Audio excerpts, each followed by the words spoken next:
Welcome back. We're joined by the two persons from Caribbean Homes and Exports. Mr. Ken Grissom, That's right. who is the construction manager, and Ishmael Chan. Right.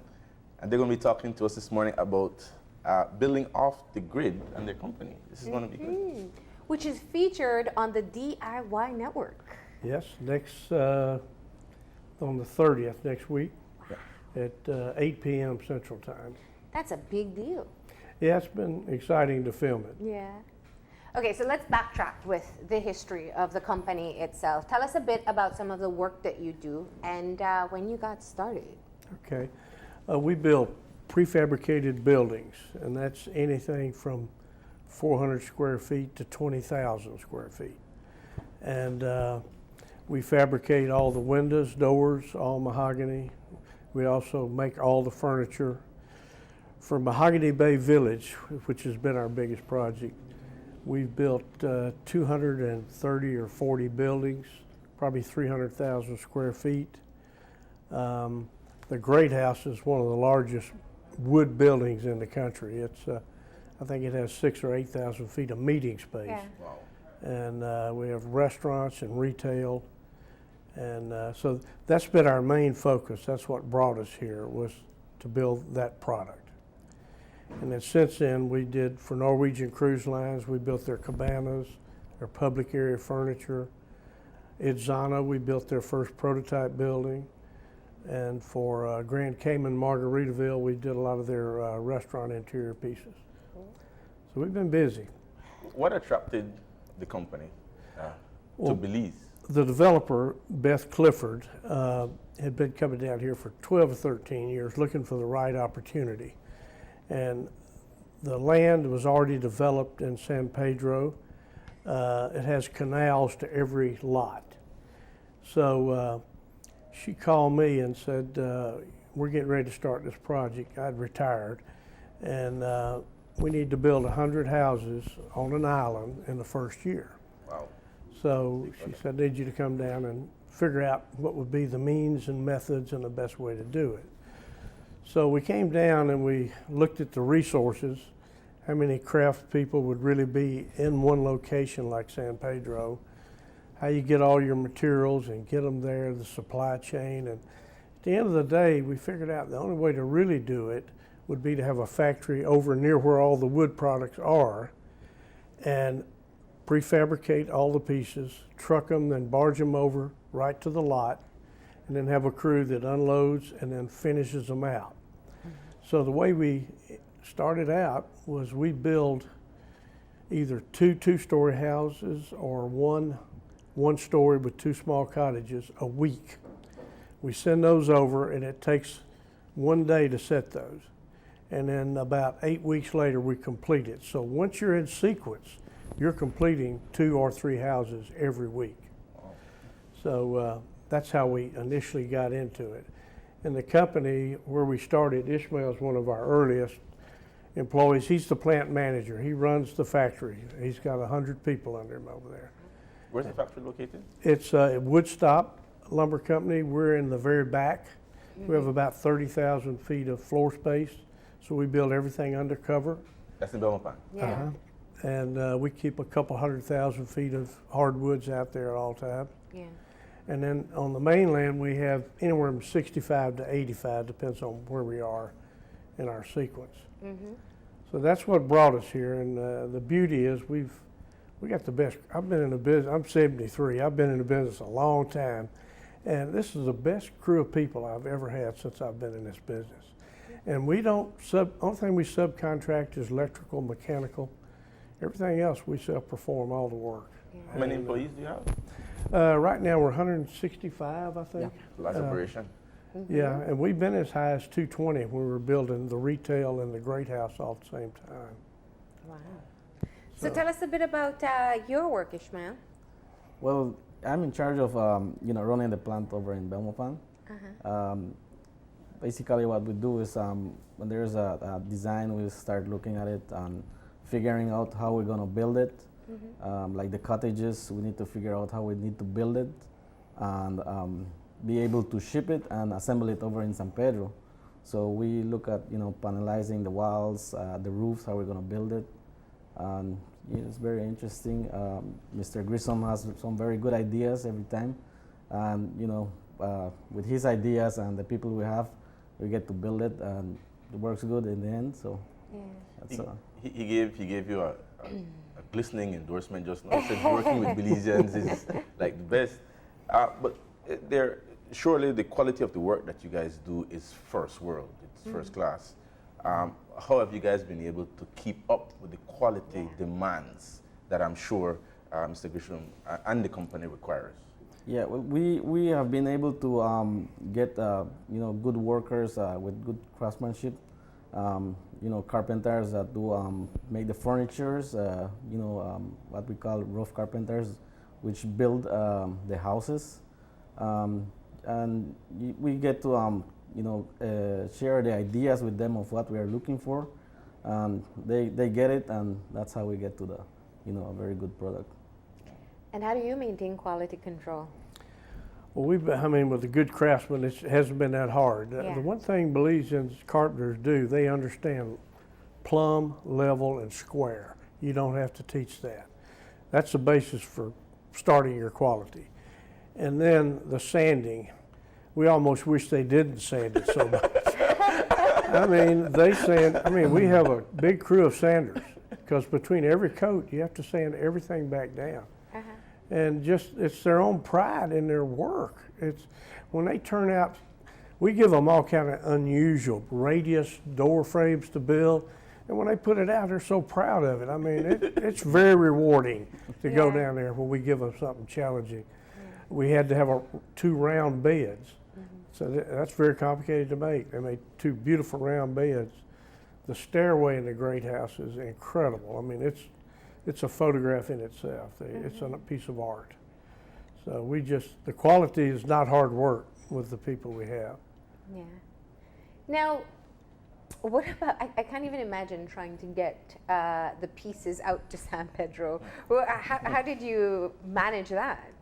I'll let Ishmael talk, because we have a crew that does Yeah. the first to talk about how they start. Well, we start on the floor. We have a floor that's about 35 feet by 200 feet long. We start building the walls on the floor. Everything lying down, we frame it, we put the siding on it, and we have a section where we build the roofs. So after we build everything in pieces, we get it loaded on a truck. We use a crane, loaded on trucks. Usually we ship about 3 trucks to Belize City. Actually, it's right off the Halover Bridge. Per week? Sorry? About 3 trucks per week? When we are building a lot every week. But typically it would be 3 buildings in one build. And we use 3 trucks to ship it, depending on the sizes, since we have different models. Sometimes it would be 4 trucks. Once we get it to the port of the Halover Bridge, we load it into a barge. And then it's shipped overnight, and the next morning it's over in San Pedro. So those are gorgeous. Yeah. Wow. How satisfied are you when the first model came together out of San Pedro? Tell us a bit about that moment when you saw it all come together. Well, it has evolved. Yeah. We first sent over everything. It was not painted. And the roof, weren't sure we could pick up a complete roof, so we sent all the roof banded up. Everything was pre-cut. And it rained every day when we started. We were in the mud, and but then after that we started making the improvements of, can we pick up a complete roof with the metal on it and everything? Will it hold together? So we said, let's just try it and see, and so we put it all together. That worked. And then we decided to paint it both sides before it left. And then we set up a system where when we send the building shell, we also send all the electrical, plumbing, rough-in materials, piping, wiring, and all that. A week later, we send all the windows and doors for the outside to close it in. And then everything is a week sequence after that. It's flooring finish, it's the millwork, finalizing all that, the painting and trimming out with all your electrical. And the supply is the challenge. The people doing the work is not the challenge. Yeah. What is the time frame between actually starting it to actually keys in your hands? About walking? 9 weeks for 2 or 3 buildings. And once we're through that 9 weeks, it's every week. So you're What in has been the sequence. greatest challenge in this process so far? The greatest challenge was building a supply chain because this is a small country. When you're going to build 100 houses, you got to have a lot of material. A lot of it comes out of the U.S. You got to have stainless steel screws and all kind of saw blades. And at one trip, I brought 15,000 stainless steel screws in my luggage. Wow. That weighs 135 pounds. What was TSA's reaction to that? But that's it. And when you're a new company, credit is an issue because you Yeah. haven't built your credit. And people, they only stock what they're going to turn over. Yeah. So it took about a year and a half. We had to carry all the inventory. And we finally got to where we're buying the same thing that our vendors started carrying that same inventory. Then we didn't have to store it all. So that year and a half was the real challenge. Steep learning curve. Oh, and then let me walk you into furniture. The Julia Sanford, very well-known designer, she came up with some prototypes that we sent here and put together the first prototype units. And then she says, well, can y'all make this furniture? And we said, well, we make windows and doors. I'm sure we can. And she wanted to do what they call traditional modern, which has a distressed finish, and then some of it's a wire brush, and some's a natural or stain finish. So we made some prototypes, and since then we've made over 3,000 pieces just for the hotel. Yeah. And then the Great House, the interior designer was Amanda Linderoff. She's internationally known. All the magazines, Architectural Digest, you'll see her work. She designed the furniture for the Great House, which was really classic colonial, Caribbean colonial, more or less. And our guys just rose to the occasion. It's the most beautiful furniture. You just have to see it. It's, if you ever have a chance to come over to San Pedro, you got to tour the beach club, the Bay Club, which is a big swimming pool area. We had never built a pool. We had to build a really, I think it's 80 feet long, 30 feet wide. And then we have our rum and bean coffee shop, very popular spot. So there's a whole lot happening there. So tell me, when you get these unique pieces of furniture into the plant, and you have to tell your guys, all right, this is what we will attempt to recreate. Right. Tell us about your own process and working with the staff there. Yeah, well, we get a lot of times we get like a concept drawing. Yeah. So we need to draw it everything to the correct sizes, and then we get to explain it to the carpenter how this is going to be built, and like the designs or the finish that we have right now, like the reclaim finish. The first time I tried to explain it to them, they were like, well, we don't usually do this. They're like, that's not how it works. We're used to, stain and varnish, very fine finish. But, they get to understand why that finish. And they work through it, and then we get, the final product. But they've been learning, different things, different ways of building also. What was the most rewarding piece for you guys to work on? Something that you thought was going to be really difficult, you put a lot of hours in, and then the finished product you were most proud of? I think that would be in the Great House. The stairs, that's a nice piece. Yeah. And also the bar on the Great House. Yeah. Yeah. We got to see this Yeah, bar and for stairway, sure. man. Yeah. We're getting teasers on the screen there. Amazing. But surely you guys have been doing some amazing stuff to have gotten the attention of DIY. Yeah, one of our salespeople had a relationship with or knew somebody there, and they came down to talk to us about it. And in all honesty, I'm not a reality TV fan, and we just said, look, we're not into the drama thing. If we can do it where it's the real production and all that, we could do it. So we started filming, and we actually created our own drama, not intended to. Our Life road, naturally has drama, by the way. it just, this remote location, there, you can't get the barge up right to where the building is going to go. So it's about 800 or 900 feet away, whether it's deep enough. So then we had to build a road. We thought we could build it out of sand first because we thought it has some rock under it. The tractors, they went down that deep.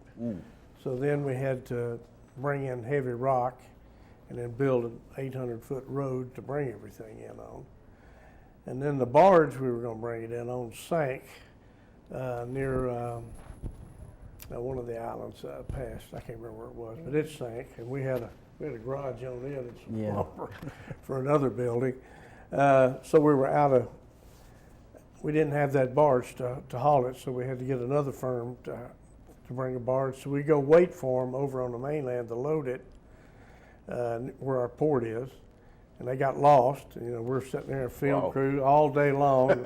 They showed up about 30 minutes before we had to leave. Then the next day, instead of coming directly to the site, they went to their dock in San Pedro, and we're sitting there waiting on it with film crew. And so, you know, it just happens. There is real drama, but we didn't create it for the TV show. Yeah. The exposure for the country is huge. Yeah. To put us on the world map in this context. But Belize is a best kept secret. It is. I mean, people don't know where it is. I think maybe they still think British Honduras or something, but when you in the States, a lot of times you'll say, I'm working down in Belize, and they'll say, Bolivia? No. Brazil? Belize. Brazil? No. Belize. So, no, but it's getting known. And, you know, the ads that were ran a couple years ago, a lot of ads on TV in the U.S. were really great. Yeah. And, you know, you got new airlines coming in here. This place is picking up. And more particularly, the exposure should bring some more business, which should create some more jobs. Oh, yeah. How much do you think the impact of it will be on the output of the company? I think it's as big as we want it to be, and we don't know what that is yet. We got to decide. We've been mainly building for the one project. We still have another 120 buildings to build. Wow. Now, depends on how we work the sequence. I think second phase is October of this year, and middle to third quarter of the next year is the last phase. And you know, we have other property. The beach club, to explain that, if you go up the bay side, past Cayo Espanto, it's on the west side of Ambergris Key. It's the most beautiful beach. There's no seaweed and all that in it. It's really a pristine beach. Yeah. And anyway, that property could be a whole other development. It's just, what is the timing, and is there another big hotel? You know, there's a Marriott hotel going. There's a lot of things happening in San Pedro. A lot of things are happening over here and down south. Yeah. I mean, there's no stopping the development. You can't. Yeah. It's just going to keep going. It creates jobs. It brings wealth to the country, and there's no stopping it, really. And definitely with this exposure, I think you will have growing interest, not just in Belize, but also in your own company. Oh, yeah. Are you prepared for that? Yes. You said you're as big as you want to be right now. I'm wondering if... Well, what you have to think about, if you're going to keep the current program going, Yeah. you'd have to expand the factory, which we could. We've already looked at it. And you could take on another product line if there was a project. And, you know, it just, we'd like to grow it, but we don't want to grow faster. Like they say, you don't want to drive beyond your headlights. We don't want to grow it faster. We can get the right people Would to it form the work. Would it be easier to expand, and some of what you intend to do in the future is a bit of exporting? We've looked at that, and we actually bid a project in Bimini. It was another island project like Harvest Key for MSC Cruise Lines, wasn't it? And Ishmael did all the bids and put together. It was 80 buildings and some big ones. And I don't think they've still moved forward yet. That was a year ago we turned the bid in on that. So they've run into a lot of political things, getting their permits and all that kind of thing. So Isn't the furniture side of it a little bit easier to work in terms of exporting?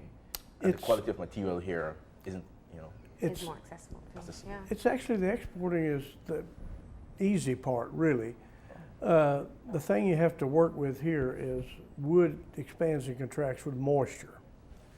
So you've got to really be sure that lumber is properly dried. And then you got to have some warranty information. If you put it right out in the sun or next to an air conditioner, you could have some drawers could get a little bit tight. So, we're still working through those issues, how to educate the customer and how to improve the moisture content. Do you seal the drawers with something that keeps them from expanding? And that's just more or less, and that's almost like a separate division, but what's good about it is guys doing furniture can also build windows and doors. The guy doing windows and doors can also build furniture. So we can ebb and flow back and forth as the demand. The move internationally seems to be towards this. There's a name for it now, like a compressed wood. We, So going in this direction, there's a cost difference, surely. yeah, I mean, if you Proportionate to the quality. import it here, it's a high duty on it, but we want to stay handcrafted. We're not a production furniture. We're handcrafted furniture out of Belize hardwoods. That's our whole selling point. But even in terms of building materials for buildings, you're looking at plycent now, and the whole move away from. There's a lot of products that would replace wood. We still, it don't look like wood. It's like, they make a cementitious siding, Yeah, but it's like that thick. It just doesn't have the look. Yeah. and it's easy to break. Yeah. Um, So, wood is still a beautiful product to work with. I asked that because I live in a wooden house, and it's a Yeah. completely different feel. It's Yeah. more intimate. It's more in the weather. Yeah. The house takes on a certain personality, Yeah. depending on the weather. It just has a great warmth. Yes. A Yes. wood house does. And so the only thing we wish is we could have a fireplace here, but it's just, we'd like to build a great fireplace so you could sit and read a book. But Yeah. The way the weather is going, probably shortly we're going to need one. we'll just put our TV in front there, with a fire going on it. But I think a part of the change too is definitely looking at the threats of natural disasters as well. Yeah. And I think that's just more of a practical side of things as well. Yeah, there's European building codes they're very strict. You can't just jump into it. You don't have all the physical properties here to actually do that. Yeah. That's something you have to grow into it over a period of time. Yeah. So let's talk a bit about the filming experience. You told us there were a couple of hiccups. How do you feel? Have you seen the final product as yet?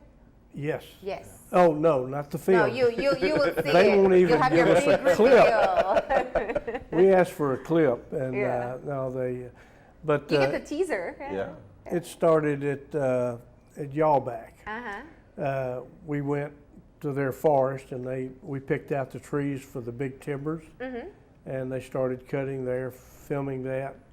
Went to the Yawback facility to watch them cut the lumber, to our shop, and then they just followed us around through the delivery on the barge till we finally started setting the product. And they stayed with us through all the setting of it and the